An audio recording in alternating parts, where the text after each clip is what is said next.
Hi, my name is J.C. Melvin, and this is one of my two dogs. This is Daisy. She's a little Maltese. And I want to share a story with you that I experienced recently with an organization called Let's Join Paws. I have a friend that has been a family friend for some 33 years, and she was a client of mine going back many years ago. Her husband has since passed away, and she has two dogs of her own, and she was traveling out of state in Arizona with her dogs, Muffin and Pookie. Muffin's a little older, Pookie's a little bit of a puppy.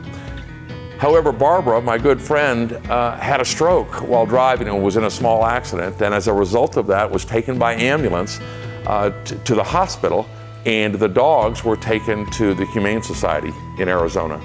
And she couldn't communicate for a few weeks, and so it was a little bit difficult, but after a week or so, they were able to track down some people that she knew from the past. And I hadn't spoken to Barbara for about 2 years.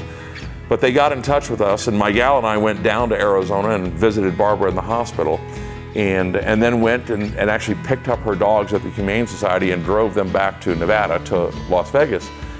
We have a couple of dogs of our own, and we didn't quite have the ability, I should say, to care for these two dogs or put them up, and I didn't know what to do. So through some mutual friends, a friend of mine, Marlene, said, you ought to talk to this guy named Russ. He happens to be a neighbor of hers, and Russ is the founder of Let's Join Paws. And so we connected, and I explained the situation to Russ, and he kind of jumped to, and really within a matter of a couple of days was able to point me to a wonderful couple, a volunteer couple, that became the caregivers for these two dogs whose mother was still in the hospital.